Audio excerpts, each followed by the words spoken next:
Episodio especial, en tierras chichimecas, las fundaciones españolas en el Bajío, desde el Archivo Histórico Municipal de León.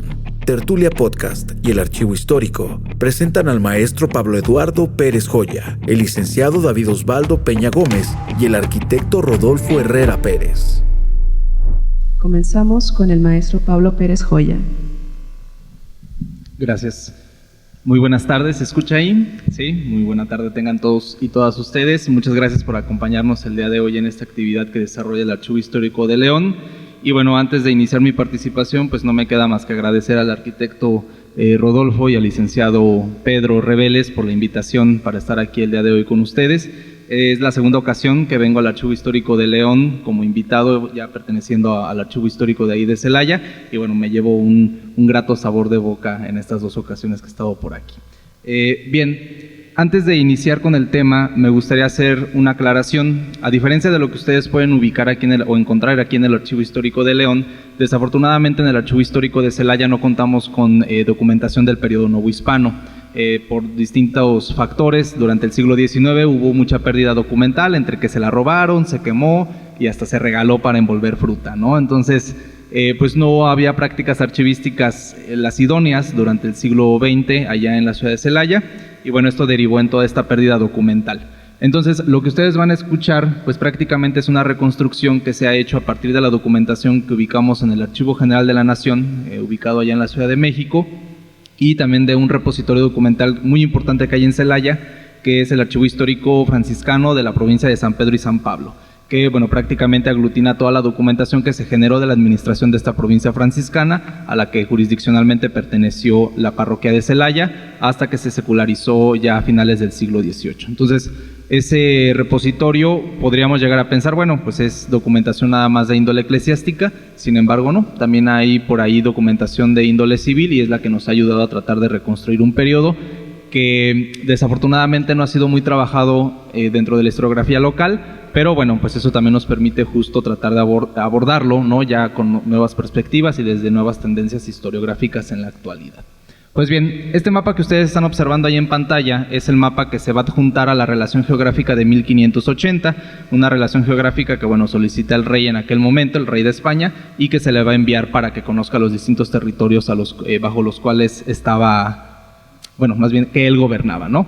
Y en la parte de hasta abajo, donde hace como una especie de triangulito, no sé si se alcanza a ver ahí el apuntador, ahí es donde se ubicaba la villa de Celaya. Podemos ver la parroquia que representaba justamente a esta parroquia que se va a fundar en ese año de 1580, pero algo que quiero que destaquemos es justo la cercanía con estos ríos, el río hoy denominado Laja, antiguamente San Miguel, y el río Apaseo. Esto va a ser fundamental para que allí se haya establecido la villa de Celaya. Pues bien, el día de hoy, ustedes van a escuchar un recorrido tanto cronológico como geográfico por distintas fundaciones que se van a desarrollar en los últimos años del siglo XVI y del siglo XVII. Sin embargo, pues no podemos dejar de lado o no podemos dejar de mencionar otras fundaciones como Acámbaro, como Yuriria-Púndaro, como Chamacuero, el actual Comunfort, ¿no? Como San Miguel de los Chichimecas, después refundado como San Miguel el Grande y posteriormente lo que nosotros conocemos hoy como San Miguel de Allende. Estas poblaciones antecedieron cronológicamente a la villa de Celaya, nada más hay que mencionarlas y quisiera hacer aquí énfasis en el hecho de que esto es un proceso de avance y retroceso, ¿no? Regularmente nos lo enseñan a lo mejor cuando lo vemos en secundaria o en preparatoria.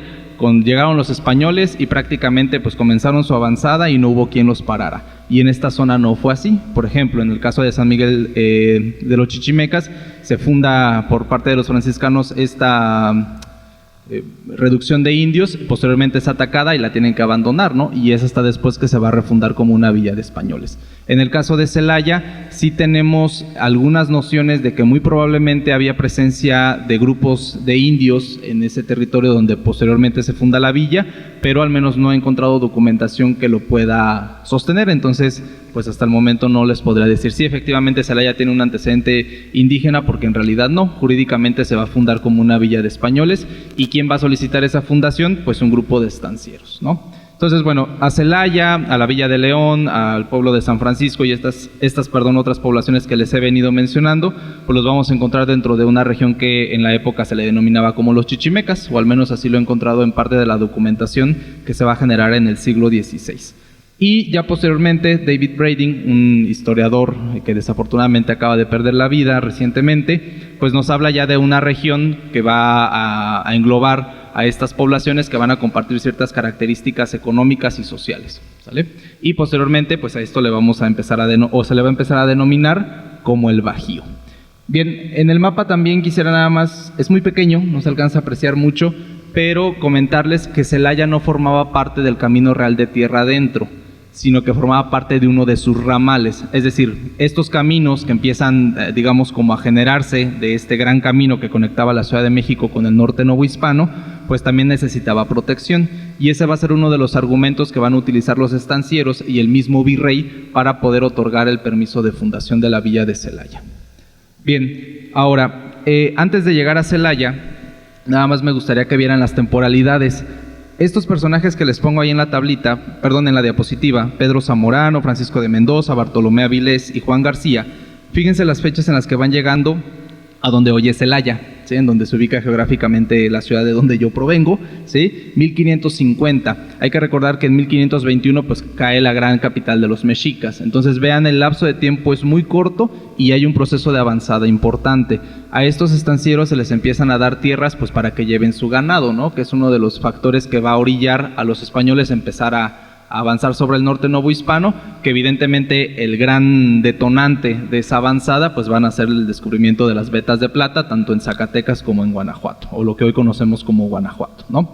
Entonces, bueno, estos personajes evidentemente no forman parte del proceso de fundación, pero sí es importante mencionar que ya desde esta época empieza a haber presencia española en lo que hoy es la ciudad de Celaya y en su frontera o cercanía con lo que es actualmente el municipio de Apaseo el Grande. Bien, ahora, ¿por qué fundar una villa de españoles? Si nosotros leemos el permiso de fundación, pues son dos puntos muy claros, ¿no? Uno es que el espacio es el idóneo, hay agua y las tierras son buenas para labrar, ¿no? Entonces eso va a permitir una producción de trigo y de maíz importante, y a su vez Celaya se iba a convertir en un bastión para empezar a para empezar a dotar de insumos a zonas como Guanajuato y Zacatecas, que eran las zonas mineras y que cada vez iban creciendo más por la explotación de los minerales. Pero el otro punto importante es la cuestión de la pacificación, ¿no? Les digo, ese es como el discurso que se va a implementar en el siglo XVI para otorgar el permiso, y que bueno, también lo vamos a ver presente en otras poblaciones de esta región. Bien, esta dinámica, digamos, puede parecer general, pero ¿qué pasaba en lo particular? Y ahí les pongo una pregunta, ¿no? ¿Había conflictos entre estos pobladores? Y evidentemente sí los había. ¿Y por qué los había? Por límites de tierras y por aprovechamiento de los días de agua. Entonces, al haber estos conflictos ya, estos pobladores tenían que acudir hasta la Real Audiencia de la Ciudad de México para solucionar sus problemas, lo que implicaba un viaje y un costo, ¿no? Entonces, ¿qué es lo que necesitaban? Una autoridad, es decir, un alcalde mayor o alcaldes ordinarios que empezaran a ver las causas de criminales y civiles ya en esa jurisdicción, y pudiese ser una especie de primer punto con quien llegar para poder solucionar el conflicto sin necesidad de acudir directamente a las autoridades en la Ciudad de México. Ahora, estos conflictos no solamente se van a desarrollar entre estancieros, sino también con un encomendero muy importante que va a ser Hernán Pérez de Bocanegra. Hernán Pérez de Bocanegra se le otorgó la encomienda del pueblo de Apaseo y del pueblo de Acámbaro desde 1538, entonces tanto él como sus descendientes pues van a ser gente muy poderosa ahí en Celaya, ¿no? Sus descendientes tienen participación política activa en la villa ya una vez que se fundó, y en algún momento va a haber un conflicto entre estos estancieros y estos personajes, principalmente por el aprovechamiento de los días de agua, ¿no? Por ahí los estancieros decían que ellos como vecinos tenían derecho a aprovechar las aguas para regar sus tierras, y él decía que no, porque pues le tocaba, derivado de la encomienda que le habían dado las autoridades virreinales, el rey, a su padre, ¿no? A Hernán Pérez de Bocanegra. Esa propiedad que ustedes ven ahí, en Celaya la conocemos como la Casa del Diezmo. Es una propiedad que data del de finales del siglo XVI e inicios del siglo XVII, y se considera que quien manda a construir la propiedad pues es el mismo Hernán Pérez de Bocanegra, y ahí habita con su familia durante un tiempo. Después fue diezmatorio, ¿no? De ahí deriva el nombre que lleva en la actualidad, Casa del Diezmo, y actualmente funciona como un centro cultural que forma parte del Instituto Municipal de Arte y Cultura de ahí de la ciudad de Celaya.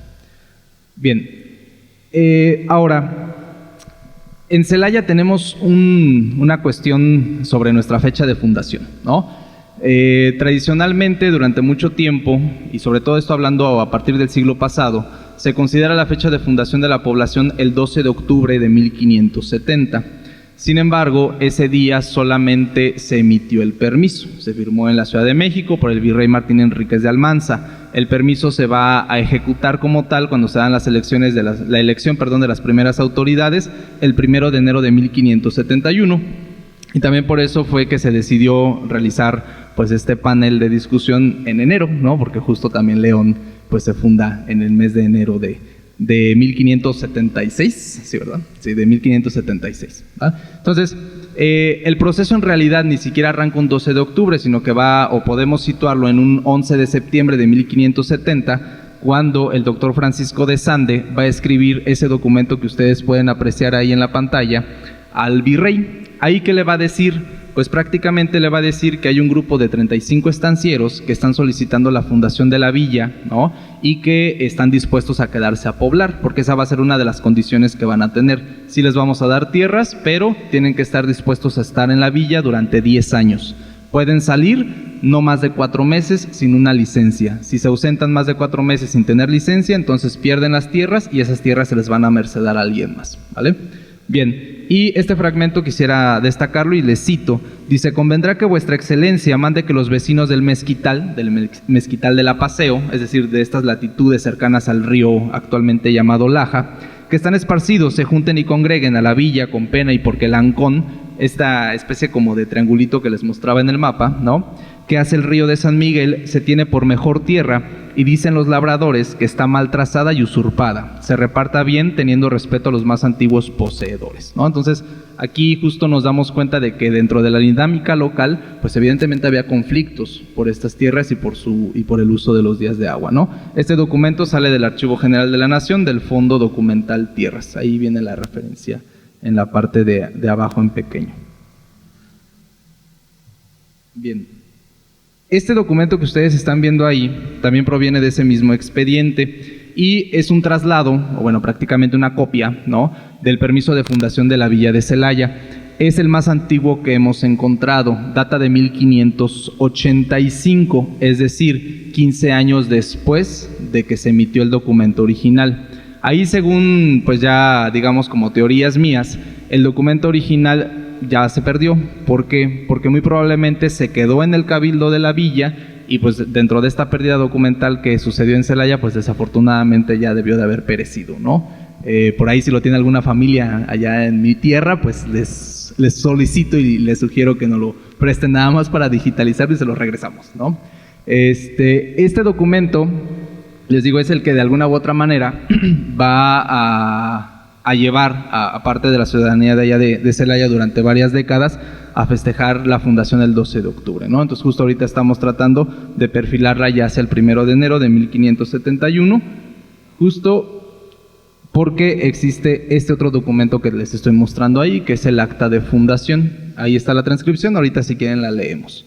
Bueno, ahora, más allá de la presencia de estos alcaldes ordinarios que ya va a haber en la villa de Celaya y que van a servir para empezar a impartir justicia en materia civil y criminal, pues evidentemente aquellos que se congregaron para fundar la villa, pues también les van a dar algunos privilegios, ¿no? Y por ejemplo, dentro de estos, ¿cuáles vamos a encontrar? Pues vamos a encontrar que se les van a dar 2 caballerías y media de tierra y una suerte para huerta, una suerte para viña y un solar para que construyan sus casas, ¿sí? Es decir, pues prácticamente se les están mercedando estas tierras. ¿Qué va a pasar mucho en Celaya? Que seguramente también sucedió aquí en León.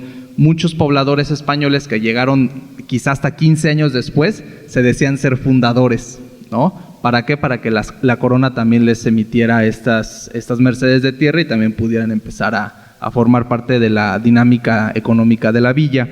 Además de eso, también se enunciaba que si si se solicitaban permisos para la construcción de molinos, se iba a priorizar a los vecinos de la villa sobre cualquier otro que estuviese solicitando el permiso, ¿sí? Y finalmente también va a haber tierras comunales. Estas tierras comunales también se ven representadas en el mapa, si quieren ahorita volvemos a la portada de la presentación, y ahí prácticamente iba a haber ganado de los vecinos, pero también se iban a utilizar con fines agrícolas y las ganancias se iban a empezar a utilizar para costear, pues digamos como la vida pública de la villa, ¿no? La construcción de la casa de cabildo, de la cárcel, la construcción también evidentemente del primer convento, que ahorita hablaremos un poco de esa parte.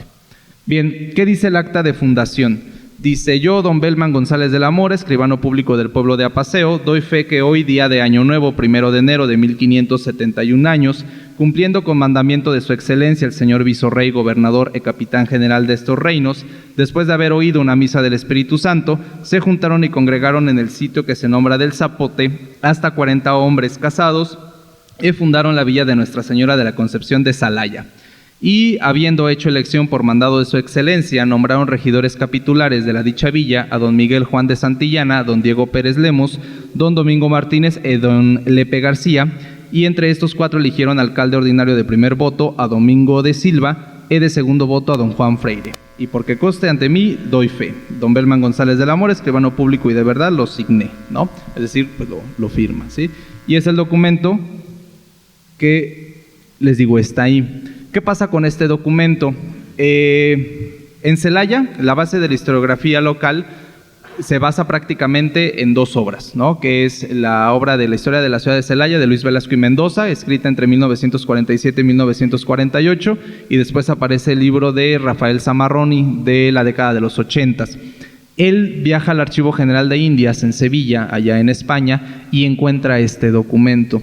Lo he estado tratando de rastrear, no he tenido la oportunidad de ir a Sevilla directamente, pero sí a través del sistema PARES, este sistema de archivos españoles, y no he dado con él, ¿no? Entonces, seguramente está en algún expediente que a lo mejor no lleva el título de la villa de Celaya o algo, pero bueno, él de alguna u otra manera lo encontró, trae una reproducción y está en su libro, que es esta imagen que les pongo por ahí, ¿sí? La otra imagen que pueden apreciar ahí en pantalla es una columna que se erigió, un monumento, perdón, que se erigió en honor de este proceso de fundación, y se erige en el atrio del templo del barrio del Zapote, porque si ustedes recuerdan lo que les acabo de leer, pues se dice que se fundó en un lugar denominado Zapote, ¿no? Entonces, pues se hizo la asociación. Yo tengo mis dudas, más bien para mí a ese barrio se le da el nombre de Zapote en honor al lugar donde se constituyó o nace la villa de Celaya, más no es ese sitio. Pero bueno, pues este monumento se construye en el siglo XIX, entonces pues bueno, todavía hay cosas que tenemos que aclarar ahí dentro de nuestra historia local. Bien, otro de los puntos que quisiera tratar con ustedes el día de hoy es la cuestión de la nomenclatura. No sé si alguien de ustedes de aquí, de los presentes, había escuchado la palabra Celaya. ¿Nadie? ¿No? Bueno, y que allá en la ciudad se considera que es la primera nomenclatura que recibió, ¿no? Y revisando la documentación, hace rato les mostraba el traslado de 1585, ¿sí? Donde se enuncia, y les cito, la cual dicha villa se llame e intitule la villa de Nuestra Señora de la Concepción de Celaya, ¿sí? Así es como venía escrito. Posteriormente, en 1634, en el mismo Archivo General de la Nación, encuentro otra copia, otro traslado. Todo el documento es idéntico, salvo el nombre, ¿no? Ahí ya lo modifican y entonces ya es Celaya, pero todavía aparece con S y con I latina. ¿Qué va a suceder? Esto les digo, 1632, que viene tachado y le ponen 1604 en el documento. ¿Qué me dice eso a mí?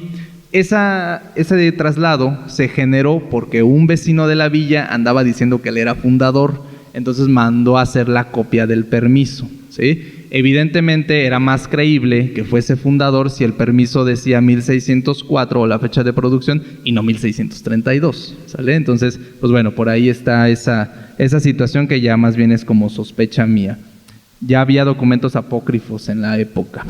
Bueno, la última copia que he encontrado del permiso de fundación ya es muy reciente, de 1907, y la va a realizar un fraile franciscano de allá de Celaya, que habitó en el convento y que fue el guardián del convento de Celaya, Fray Odorico Peñaflor, justo en donde está este archivo que les mencionaba, que es muy rico en información. Y ahí él se va a basar para generar su permiso en el traslado de Pedro de Campos, ¿no? Entonces, él ya no le importa nada, no le importa ninguna regla de transcripción documental, y entonces lo modifica totalmente y ya le pone Celaya, ¿sale? ¿Qué pasa?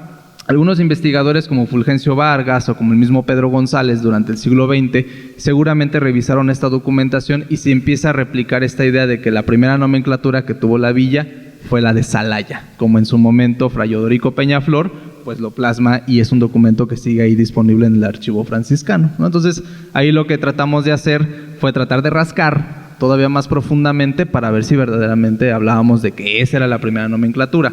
Ahora, esto pues solo es un dato curioso. ¿Por qué? Porque pues los escribanos, recuerden que iban a redactar la documentación con base a cómo escuchaban, ¿no? Entonces, en la documentación novohispana vamos a encontrar Celaya, Salaya, con S, con C, en algunos documentos hasta como se escribe en la actualidad, con C y con Y, ¿no? Entonces, pues realmente no hay una nomenclatura homogénea para denominar a la ciudad. Ahora, eso ya ahorita nos contestará el arquitecto Rodolfo. No sé si aquí sí tengan una lista de fundadores. En el caso de Celaya no la tenemos. ¿Por qué? El documento que yo les mostré hace rato considero que es un traslado y no el acta de fundación original, ¿sí? Porque muy probablemente ese documento o se mandó a México o se quedó en la villa. No tendría que haber llegado a Sevilla. Entonces seguramente se mandó una copia. ¿Qué pasa? La copia, el documento original donde debieron haber signado o firmado los distintos fundadores que participaron, pues no hemos dado con él. Muy probablemente también ya debió de haberse perdido, ¿no? Entonces, ¿qué es lo que usamos aquí? Esos dos documentos que ustedes pueden ver. En el primero, que es el de su lado izquierdo, ese que estoy señalando, es la repartición de mercedes de tierra que se va a desarrollar en 1574, ¿sí? Ahí aparecen poco más de 35 vecinos a los cuales se les están dando tierras, y el documento que aparece a la derecha, este que ven aquí, justo esta lista de nombres, es el documento que va a enviar Francisco de Sande en 1570 solicitando la fundación de la villa. ¿Qué es lo que hice? Pues prácticamente comparar, ¿no? Y evidentemente los nombres no concuerdan.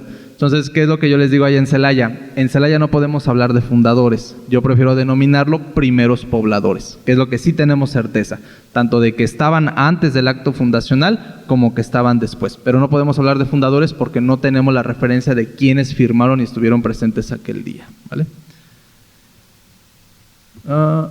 Ahí está, ya avanzó.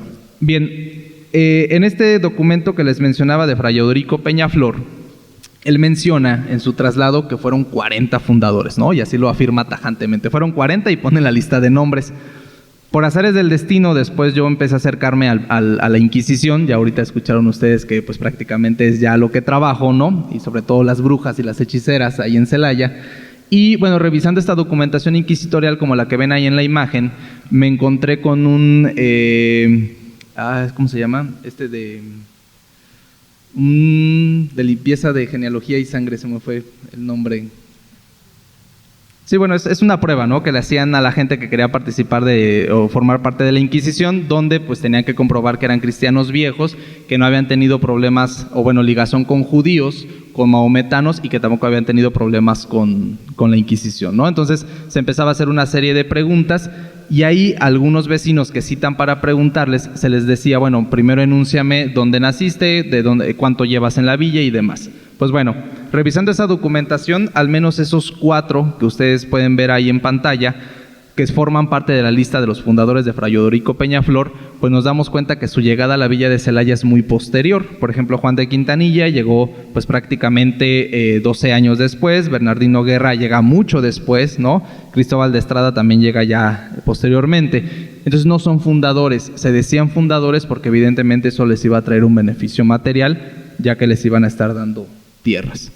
Bueno, ¿quiénes fueron las primeras autoridades que ustedes podían ver enunciadas ahí en el documento? Estos personajes de aquí, Domingo de Silva y Juan Freire como alcaldes ordinarios, y después aparecen los 4 regidores, ¿no? Evidentemente la política en Celaya se va a ir complejizando y también la dinámica dentro de la villa. En cuanto a atención espiritual, los primeros que llegaron a Celaya fueron los franciscanos oficialmente en 1573. ¿Por qué digo oficialmente? Porque en la región ya había presencia de agustinos, ¿no? Y además, cuando se funda la villa, hay un clérigo encargado de administrar los sacramentos de apellido Correa.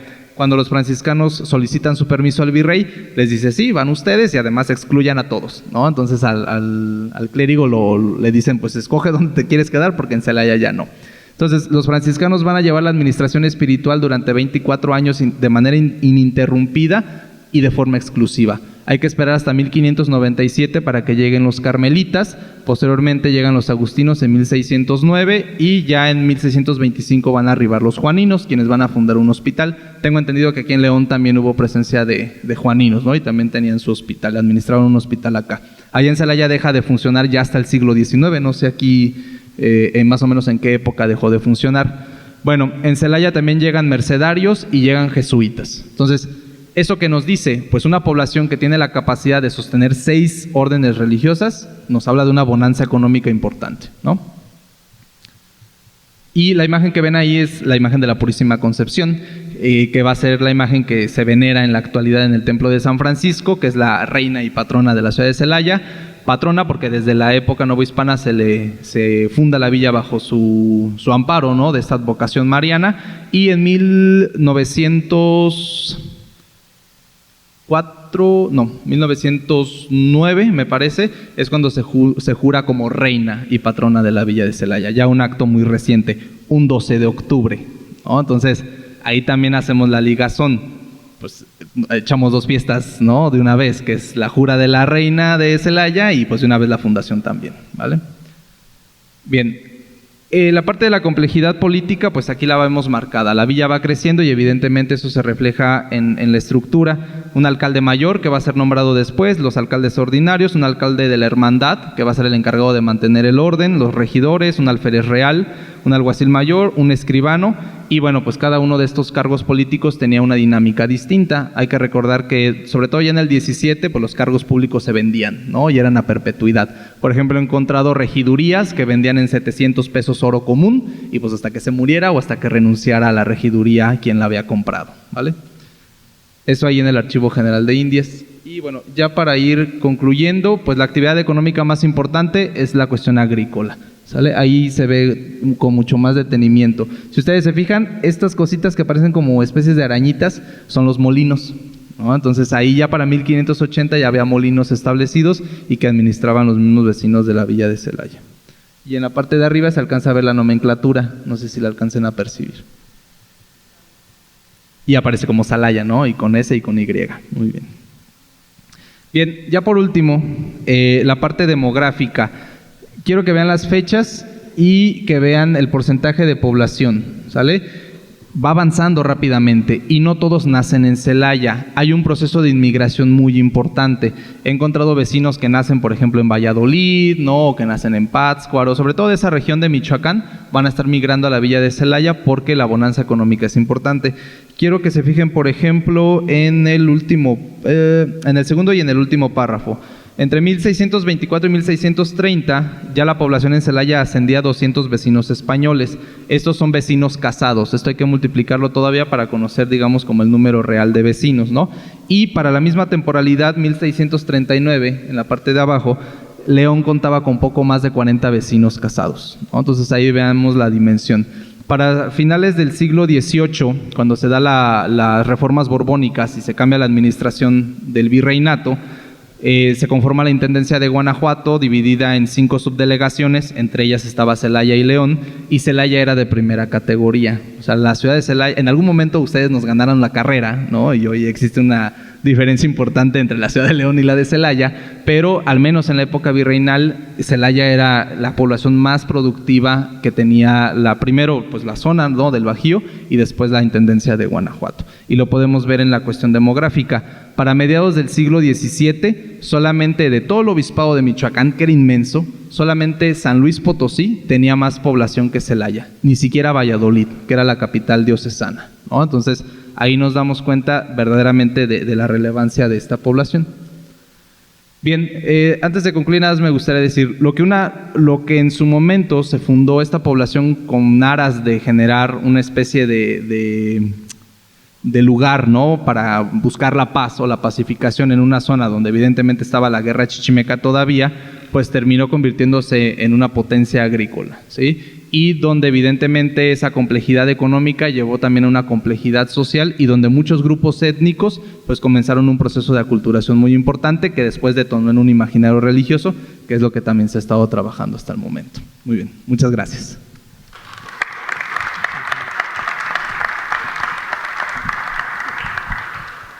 Agradecemos esta completa investigación del maestro Pablo sobre los orígenes de la villa de Celaya y continuamos con la participación del licenciado David Peña.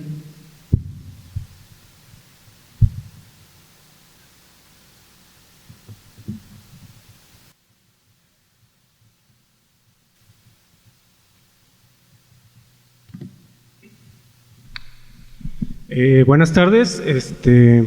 Pues igual que Pablo, agradezco al arquitecto Rodolfo, al licenciado Pedro Reveles por la invitación y pues bueno, a todo el personal del Archivo Histórico que siempre nos atienden con mucha amabilidad en la consulta de los documentos, que últimamente he venido mucho más seguido, y pues bueno, en realidad para comenzar quiero mencionar que pues bueno, este trabajo sale un poco de la fundación de fundaciones españolas, ¿no? Pero de alguna manera el pueblo de indios de San Francisco del Rincón influyó mucho las fundaciones de la Villa de Santa María de los Lagos y la Villa de León.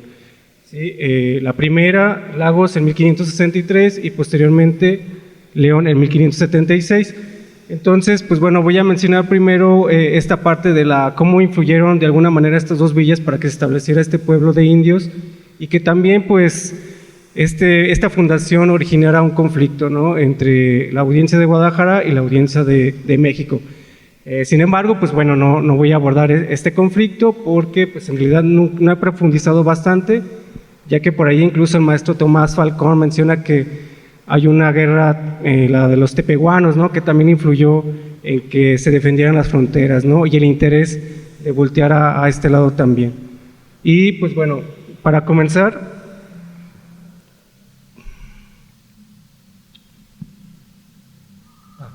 bueno, voy a mencionar aquí que, pues en este caso no voy a abordar tanto porque quizá el arquitecto Rodolfo vaya a mencionar también esta parte, pero quiero mencionar que, pues, en esta parte, en esta región, que si pueden ver en este círculo puntiagudo, es lo que abarcó lo que fue la Alcaldía Mayor de León, ¿sí? Y si podemos ver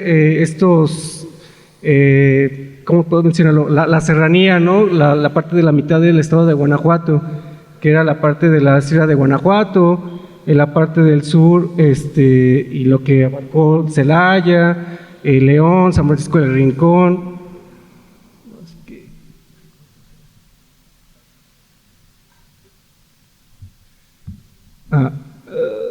Perdón. En esta parte, pues bueno, como pueden ver, fue donde estuvo San Francisco del Rincón, Pénjamo, abajo de esta bolita que se ve. Bueno, no sé si lo alcanzan a ver, pero bueno, el punto de que donde está este círculo puntiagudo, en la parte del sur, es la parte de la Sierra de Pénjamo. Abajo pues estaba Pénjamo y al norte de esta montaña serrana estaba lo que fue San Pedro Piedra Gorda, posteriormente se le llamó Manuel Doblado. Pero bueno, en toda esta región, obviamente desde la década de 1540, hubo una penetración, ¿no?, de oriente a occidente por algunos estancieros, ¿no?, que fueron partícipes en el primer poblamiento de este territorio. Y entre ellos puedo mencionar de los que influyeron en lo que estoy abarcando fue Juan Jaramillo, Juan de Villaseñor, Juan de Jasso, que pues bueno, ya sabemos de este lado de la Villa de León, que fue en el Valle de Señora, donde se fundó lo que es la Villa de León. Pedro Lorenzo de Castilla, que fue en territorio donde en sus tierras se fundó el pueblo de San Francisco del Rincón. Y por ahí pues menciono cómo estos habían participado algunos en la conquista de Tenochtitlan e incluso también en la conquista de la Nueva Galicia. Por ejemplo, en el caso primero a Juan Jaramillo, se le habían otorgado 11 estancias entre el camino de San Miguel y San Felipe, y también en la Sierra de Comanja. En el caso de Juan de Villaseñor, que fue quien tuvo un poco más de tierras, fue lo que abarcó el Saus de Galván, Jalpa, Ayo el Chico, Ayo el Grande. Ayo el Chico está en la parte actualmente ahorita acá hacia el norte del lago de Chapala. Ayo el Grande está al noroeste de lo que es la Sierra de Pénjamo. Y pues bueno, junto a su hijo fueron testigos en el descubrimiento de minas, tanto en Guanajuato como en Comanja, en la década de 1550. Juan de Jasso pues fue el descubridor de minas también en la parte de Comanja y de Guanajuato, quien también tenía una estancia en esta sierra y también había participado en la fundación de lo que es la Villa de los Lagos. A él se le mercedaron una extensión de tierras que abarcaba el Valle de Señora. También participó, lo que les digo, en la conquista y pacificación de la Nueva Galicia. Había acompañado a Hernán Cortés y también anduvo en las Californias, y también se le habían otorgado tierras en San Miguel y San Felipe. En el caso que quiero resaltar en esta presentación es el caso de Pedro Lorenzo de Castilla, que pues él había abarcado toda la extensión de sus tierras, eran en la parte del río Turbio, es decir, lo que les digo, al norte de la Sierra de Pénjamo y lo que es la parte de San Francisco del Rincón, en el nacimiento de lo que fue el Ojo de Agua de Santiago. Y pues bueno, aquí les mencionó lo que abarcó sus tierras, ¿no? San Pedro Piedra Gorda, lo que es actualmente Manuel Doblado, Pénjamo, Cuerámaro, Santiago, donde al norte de San Francisco del Rincón, Concepción también al este, la estancia del Rincón, donde se fundó el pueblo de San Francisco, y la Ciénaga Grande, que es todo el valle que abarca esta parte del río Turbio, que se limita con el Cerro del Palenque y hacia el este.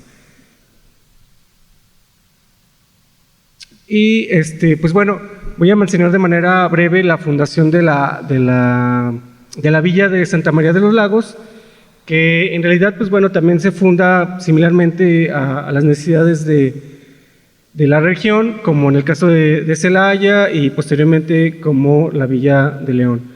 Se funda para fortalecer lo que son los dominios de la Nueva Galicia, ¿sí? En este mapa que se ve en la parte de abajo, se puede ver cómo Lagos era una de las extensiones que estaban más al oriente de la Nueva Galicia, ¿sí?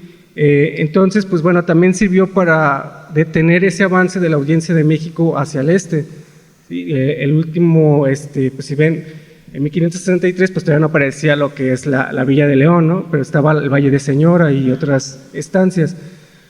Entonces, pues bueno, cuando se funda la Villa de Santa María de los Lagos, se funda también porque mencionan que hacia el lado del occidente, en el lado del Cerro Gordo, había unos indios, ¿no? Muy aguerridos, en este caso pues son los chichimecas.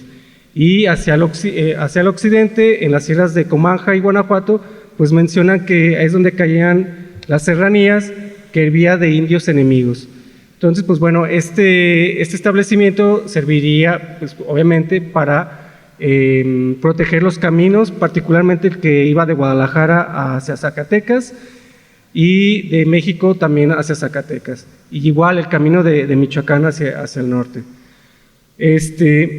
Y pues bueno, esta alcaldía mayor, hacia 1621, por la información de Domingo Lázaro de Arregui, menciona que pues era de las más ricas, ¿no? de la Nueva España, ¿no? Por sus estancias y la cría de ganados que además pues eran campos muy largos, como lo vamos a ver hacia el sur de la Villa de León, que también eran campos y valles extensos y muy nutridos de algunas corrientes de agua. Bueno, no voy a profundizar en este caso de la Villa de León, porque seguramente lo va a mencionar con mayor profundidad el arquitecto, pero quiero destacar dos puntos importantes que yo quiero señalarles. Es, por ejemplo, una de las informaciones de 1582 de Alonso Espino. Él había procurado aumentar la población de la Villa de León, ¿no? Porque muchos vecinos ya se habían huido de esta villa, la habían abandonado. Entonces, él quería que se le permitiera a indios, ¿no? Tanto tarascos, otomíes, entre otros, que se vinieran a avecindar a esta villa, ¿no? Que no les impidieran su avecindamiento, particularmente pues, por los españoles, ¿no? Que no les limitaran su residencia en esta villa, debido a que pues, era necesario, ¿no? Que se poblara esta zona. Por otro caso, pues bueno, por la misma temporalidad, Juan de Medina y Rincón, quien fue obispo del obispado de Michoacán, también informaba en este mismo año que parte de su obispado, sobre todo era la parte de esta región de lo que actualmente es Guanajuato, era necesario que aumentara el número de pobladores, ¿no? Por ejemplo, en el caso de San Miguel, Celaya, San Felipe y León, que son los que menciona, para el caso de San Miguel menciona que tiene 150 vecinos. Para el caso de Celaya menciona que son aproximadamente 50, mientras que San Felipe tiene alrededor de 30 y León entre 15 y 20 vecinos, ¿no? Entonces es necesario que engrosarlas, es lo que menciona. Hay que engrosar estas villas porque pues las están abandonando.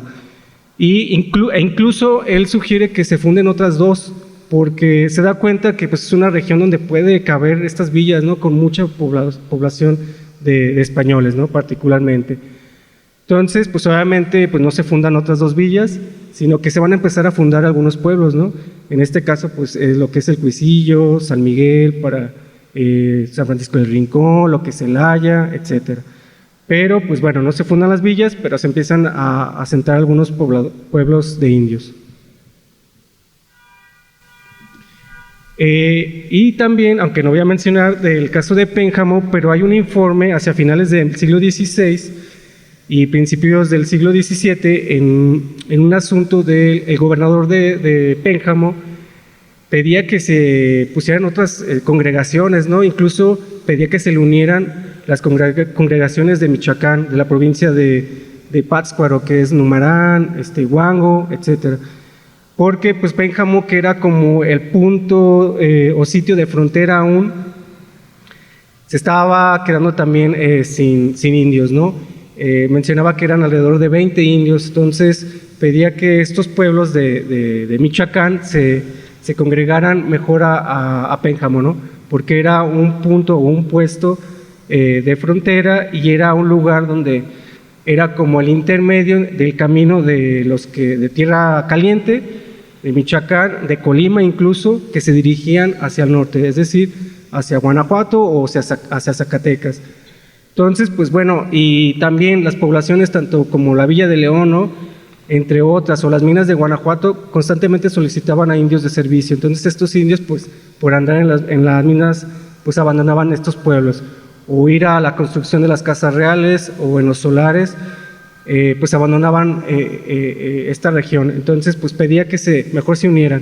Pero bueno, no se llevó a cabo, sino que incluso dice que, pues, hacia el norte de Pénjamo no había ningún asentamiento, no había congregaciones de ningún tipo, es decir, no solamente había algunas estancias, pero que también ya estaban siendo abandonadas.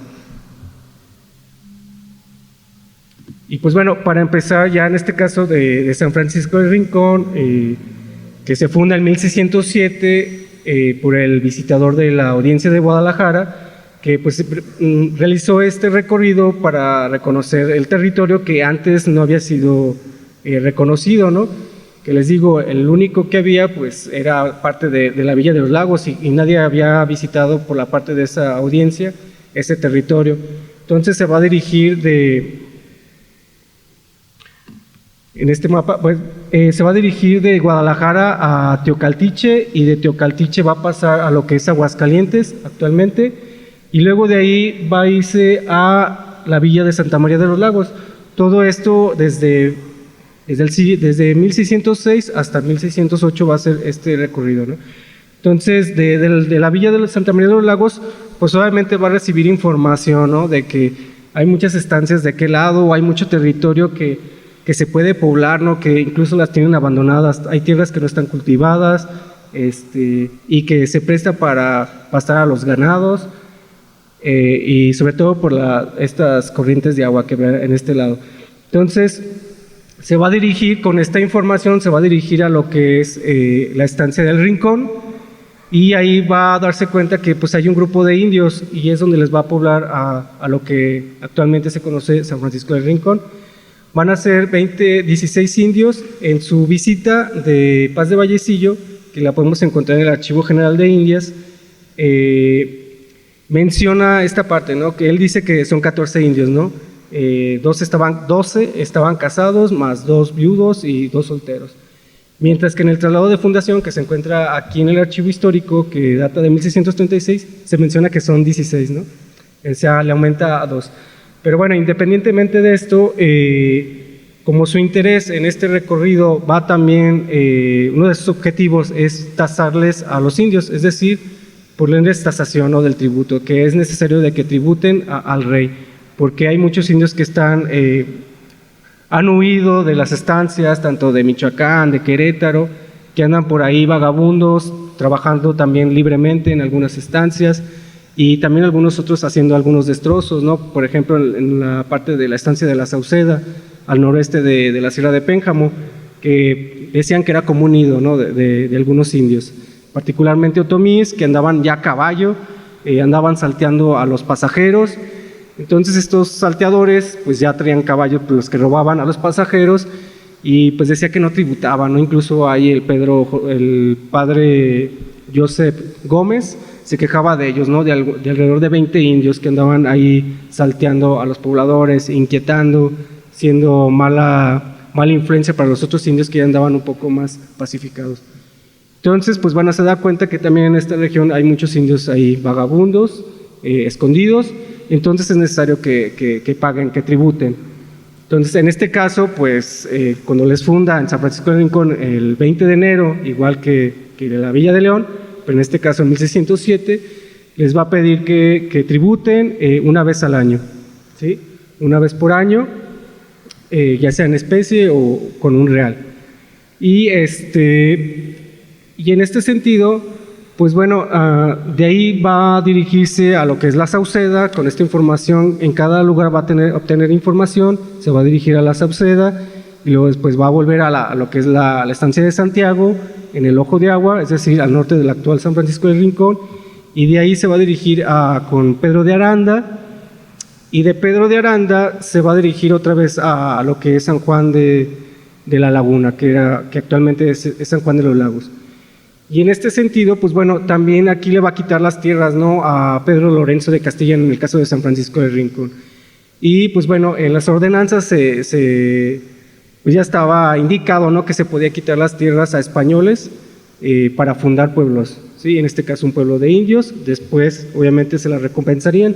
En este caso, pues no quedó claro si se la recompensaron a Pedro Lorenzo de Castilla, porque posteriormente siguieron en conflicto, ¿no?, los herederos de este dueño de tierras. Pero en el caso de un padre que se llamaba Alonso López, que era, no recuerdo si era párroco de Lagos, él tenía tierras en la parte de San Juan de los Lagos. A él sí también se las va a quitar, porque los indios de este pueblo de San Juan de los Lagos le van a pedir tierras, ¿no?, que no están cultivadas, y son las de este padre, Alonso López. Se las va a quitar, pero a él sí se las va a retribuir, se las va a dar en otro lugar. No tengo identificado en dónde se las da, pero él sí se las va a recompensar.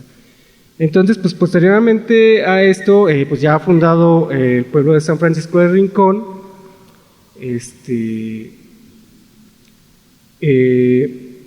Perdón, se me olvidó una parte muy importante. Francisco Camacho era el arrendatario de esta estancia del Rincón, donde se fundó el pueblo de San Francisco. Este estanciero permite también ver la dinámica de este territorio, ¿no? Era un arrendatario que evidentemente tenía relaciones con los comerciantes, con los mineros, de Guanajuato, también con los comerciantes de la Villa de León, ¿no?, donde intercambiaba o compraba productos, ¿no?, como ropas o prendas. Y pues es un ejemplo, ¿no? Por ahí ahorita les menciono algunos otros casos, como algunos testigos en esta fundación que participaron en la fundación, ¿no?, es decir, en el que estuvieron testificando que no perjudicaran algunas tierras, ¿no? Pero aquí es un dato muy curioso. Quizá yo hipotéticamente creo que lo hicieron con una hazaña, ¿no?, de perjudicar a los de la Villa de León, porque la mayoría de estos testigos pues eran eran vecinos de la Villa de los Lagos. Entonces, algunos de ellos pues también tienen relaciones con los de la Villa de León, pero sobre todo la mayoría era de los lagos. Por ejemplo, eran antiguos pobladores de Santa María de los Lagos, como en este caso de Hernando de Villegas, que también fue de los fundadores de esa villa. Andrés López de Lara, por ahí él indistintamente a veces se considera vecino de León, a veces vecino de Lagos, y porque él obviamente se había casado también con una vecina de los Lagos, igualmente como el caso de Diego Frausto, que ahorita lo mencionó a profundidad, que algunos de ellos también habían contraído matrimonio con vecinas de esa villa. Y bueno, para pasar ya, para casi cerrar, quiero mencionar a Diego Frausto, que fue uno de los primeros alguaciles, el primer alguacil mayor de la Villa de León. En el conflicto de la Audiencia de Guadalajara y de la Audiencia de México, que se encuentra aquí este documento, se menciona que querían perjudicar los vecinos de Lagos a Diego Frausto, ¿sí? Que él tenía sus sitios en San Roque y San Germán, lo que es actualmente, no sé si alcancen a ver, pero bueno, está al este de lo que es San Francisco del Rincón. Él ahí tenía sus sitios, pero este es un ejemplo, ¿no? Quizá con los otros testigos podría desprenderme igual hacer este ejercicio, pero me quiero enfocar en Diego Frausto, quien además era portugués. Entonces, pues bueno, él se había casado con una vecina de los Lagos en 1586, y esto lo podemos localizar en el archivo parroquial de Lagos, que bueno, lo podemos encontrar en Family Search, y contrajo nupcias con esta, no recuerdo, creo que se llama Margarita Gil, en 1586. Entonces, pues bueno, este vecino de León lo querían perjudicar los de Lagos, porque decían los de Lagos que ellos no tenían los pastos suficientes para sus ganados, ¿no? Mientras que este personaje, Frausto, él sí tenía, y los pastaba incluso en lo que es la hacienda de Santiago y al oeste, ¿no? Es decir, lo que es ahorita actualmente el norte de San Francisco del Rincón. Entonces él tenía una gran cantidad de ganado que ahí los tenía pastando. Entonces, pues como los vecinos de Lagos también eran dueños de casi parte de ese territorio donde se ve ese círculo sombreado más pequeño que el grande, varios de ellos tenían ahí pues tierras, ¿no? Entonces, obviamente pues tenían esa incomodidad de que pues ellos también querían pastos, ¿no? Y obviamente pues ahí también se entiende el interés de fundar un pueblo en este límite entre los dos reinos, y obviamente fundado por los de Lagos, para tener como una jurisdicción más extensa. Y es decir, para desprender o poner era como un pueblo mojonera, como así se le llamó a Purísima del Rincón, ¿no? Posteriormente, como un pueblo mojonera para que no se pasaran ya los de la Villa de Lagos. Entonces, pues bueno, Diego Frausto, quien también había participado, era un antiguo poblador de la Villa de León, era un personaje que pues había participado en la guerra, ¿no? En los conflictos no solamente de la Villa de León, sino también andaba en Comanja, que incluso atendió el llamado del padre Cuenca, quien anduvo que él le mandó llamar que asistiera a las minas de Comanja a apaciguar a los indios. Entonces también anduvo con sus caballos, con indios de servicio, etcétera, apaciguando este territorio. Incluso pues dice que anduvo en una matanza de unas cuadrillas de carreteras con Domingo de Mendiola. Domingo de Mendiola fue el primer alcalde mayor de León, y también andaba hasta el río Jaramillo, que actualmente pues es Jaramillo, antes de llegar a Lagos. Entonces, pues bueno, este personaje también nos permite entender cómo esta dinámica, ¿no? A partir de estas fundaciones de ambas villas, permitió que se entablara un conflicto, no solamente jurisdiccional, sino también por tierras, y una relación muy íntima, ¿no? Entre los pobladores de ambas villas, que por ahí, pues bueno, es un poco más extenso, todavía falta lo del conflicto, pero bueno, ahí creo que no me meto tanto, porque sí, también es un tema muy, muy extenso y que todavía falta demasiado revisarlo, ¿no? no solamente quedarnos con lo que hay aquí, sino también lo que acontecía fuera de este territorio, ¿no? Como en la Nueva Vizcaya. Y pues bueno, por mi parte sería todo, y pues bueno, este mapa lo realicé con base a la información que me he encontrado tanto aquí en el archivo como en la visita de Paz de Vallecillo. Y pues bueno, más o menos así estaba lo que fue San Francisco de Rincón entre el siglo XVII y el siglo XVIII. Que pues bueno, podemos ver que el Cerro del Palenque quedó como el límite, ¿no?, entre ambas audiencias. Y pues bueno, ahí les planteo los caminos. El camino que se dirigía de Michoacán a los lagos, y de la Villa de León, que no alcanzó. Bueno, estos que son grises, por ejemplo es el de León, el Camino Real de León, y este es el de Michoacán hacia los lagos. Y pues bueno, ya se dirige hacia Zacatecas. Y bueno, de mi parte sería todo. Muchas gracias.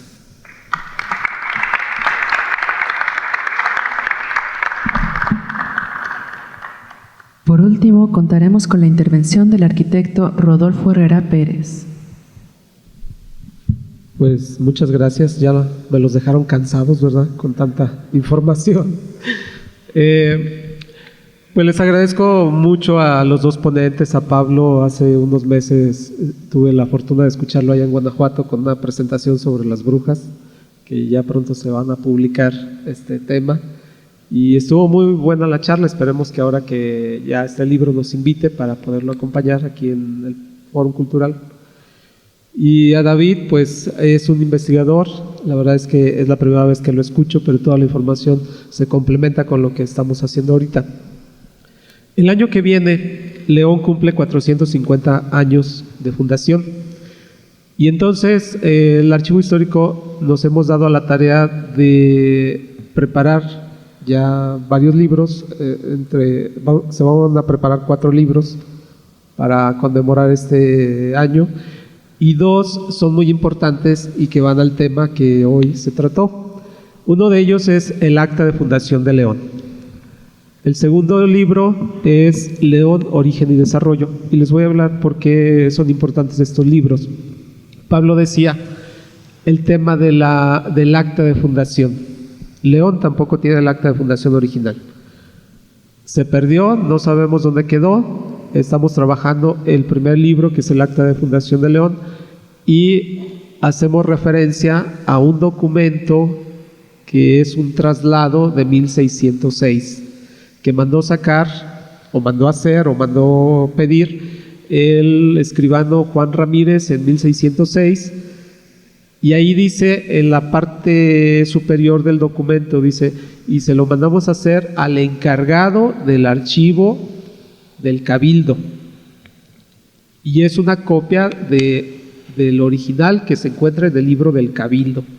Entonces quiere decir, así como dice Pablo, que esos documentos sí se guardaron en los cabildos de las villas, pero que desafortunadamente pues se perdieron por algún hecho, no sé, no sabemos qué pasó. Lo que sí sabemos es que gracias a un testimonio, y voy a retomar lo que decía David, Diego Frausto de Aponte, de origen portugués, en 1606 demanda, él se dice fundador de León, ahí se nombra como fundador de León, y entabla un pleito contra Juan García Márquez, que se avecinó aquí en León. Es muy cierto, decía Pablo, algunos son fundadores y algunos son vecinos. Y aquí fíjense que allá, mientras en Celaya les daban 2 caballerías y media, aquí les dieron 3 y media caballerías más una media para suerte de huerta, y dependiendo del estatus del fundador o del vecino que llegara, pues le daban los mejores lugares dentro de la Villa de León. Entonces ellos llegan, se entabla ese pleito, porque el arroyo que conocemos aquí, que está entubado acá en la Miguel Alemán, ese era el que se tomó como referencia para la fundación de León. Y este nuevo vecino se sintió con derechos porque venía recomendado y con sangre de quién sabe qué otros personajes allá en la Nueva España. Y dijo, pues yo le voy a hacer una presa para regar mi huerta, y no dejó correr el agua, y entonces las reses que tenía Diego Frausto en las estancias justamente de San Germán y San Roque y San Germán, pues por falta de agua se le empezaron a morir, y entonces dijo, pues ahora voy a entablar el pleito. Y el documento, justamente en la página 17, trae este traslado del acta de fundación que para nosotros creemos, según los investigadores, es el más completo, donde trae el mandato virreinal, que es el 12 de diciembre de 1575, los actos previos que menciona que Juan Bautista de Orozco llega aquí por mandato del virrey el 16 de enero, anda con los estancieros buscando el lugar más idóneo, y que a un lado de una ciénega o un arroyuelo se va a elegir el sitio para la Villa de León. Y dice el documento, un viernes 20 de enero, día del Señor San Sebastián, después de escuchar misa, como lo decía Pablo, se congregaron para trazar la plaza a las 24 manzanas y asignar los lugares o los solares para los fundadores. No se tiene la lista de los fundadores. Ahora que estamos retomando esos documentos para el segundo libro, que es León, Origen y Desarrollo, pues ahí nos estamos dando cuenta de que esos documentos que menciona David, que es el pleito entre la Nueva Galicia contra la Nueva España, por San Francisco, por las tierras del Ricón, donde está ahora San Francisco del Ricón, pues ahí nos dan algunos datos que nos revelan que muchos de los fundadores que citan en la ceremonia del 20 de enero, pues ni siquiera habían nacido y ya los siguen como fundadores. Entonces, pues son datos, como dice Pablo, que vamos ajustando, y que en ese primer libro pues aparece la lista oficial, pero que agregamos otros vecinos que fueron llegando y algo que los documentos nos dicen sobre ellos. Por ejemplo, dice de un señor Guadalupe Martínez, creo, que él llegó a León, él era el que se cargaba del rastro, vendía manteca, y en un viaje a España, pues el barco estuvo a punto de sucumbir, y hay una escritura, por eso nos dimos cuenta de que él llega a León, porque promete él y su esposa mandarle a hacer un vestido a una virgen allá en España, y entonces dice, yo llegué en tal año, me aveciné en León, y que pasó esto y esto y esto, y entonces vamos a mandar a hacer el vestido para que se lo lleven a la virgen a tal lugar. Entonces, los documentos nos van revelando esos vecinos, esa gente que fue llegando, cómo llegaron, qué hicieron, y ese segundo libro nos revela justamente lo que decía David, de que la Villa de León pues estaba quedando sola, porque se funda en 1576, pero la autoridad de León no podía, fíjense muy bien qué restricciones, no podía salir de lo que era la villa, las 24 manzanas. Entonces se dio que mulatos que también trajeron los españoles se fugaron, negros, y se juntaron con los indios y algunos españoles de mal vivir, y entonces ellos venían y atacaban la Villa de León. No nada la Villa de León, sino las estancias. Ya se había pasado la guerra chichimeca por el motivo por lo que se fundó la Villa de León, pero luego esos mismos chichimecas se unieron con esos mulatos, con esos otros negros, y venían y asaltaban. Incluso hay testimonio de que eran tan atrevidos que en una ocasión vinieron, sacaron unos presos de la cárcel y encerraron al alcalde. Entonces ya se imaginará todo lo que pasó. Y entonces, con lo que toma David, pues sí, ahora entiendo por qué se estaba quedando vacía la villa, y en 1580 el alcalde Juan Hinojosa Valderrama levanta una información donde cita a varios testigos y dicen, a ver, díganme qué está sucediendo en las estancias para pedir que León se mande un alcalde mayor. Y ahí se citan otros vecinos, se citan estancieros, y hay un mulato que se cita como como fundador, que es Diego Hernández, y en el documento dice, él no es fundador, él nada más es estante en la Villa de León. Entonces, son los términos, porque era una villa para españoles. No podían estar ni indios, ni mulatos dentro de la villa de españoles, y acuérdense que eso generó que los descendientes de Diego Hernández tuvieran que salir de la traza de la villa y se generara el barrio arriba. Entonces, bueno, es lo que nos va revelando los documentos. Y con relación a ese pleito por las tierras del Rincón, bueno, primero el de 1580, el segundo libro, que es León, Origen y Desarrollo, trae los documentos, pero ya transcritos para que ustedes los puedan leer. Así como viene el documento, aquí los dos investigadores podrán ver que los documentos es muy difícil la traducción, que hay ocasiones que se tardan hasta mediodía leyendo una abreviatura y que a veces se equivocan y en vez de decir Juan dicen Pedro o dicen, ¿verdad? Entonces, ya hicimos esa labor. Va a salir ese libro con la transcripción del acta de fundación, con la transcripción de los información para elevar a León a alcaldía mayor. Viene el pleito ese que menciona David, son más de 100 páginas que habla muchos testimonios, y ahí cosa curiosa, Pablo dice, la villa de León era una villa muy rica, ¿verdad? Y se ostentaba como una villa rica. Y acá, en cambio, León, cuando entabla ese pleito, los vecinos de León dicen, es que nosotros no podemos, es que el virrey les ordena, no se dejen de los de Lagos, atáquenlos porque se están metiendo a las fronteras de la Nueva España. Y díganles que la Nueva España llega hasta tal lugar y está bajo la autoridad de la Alcaldía Mayor de León. Pero resulta que los de León dicen, pues sí, pero es que nosotros somos muy pobres y no tenemos dinero.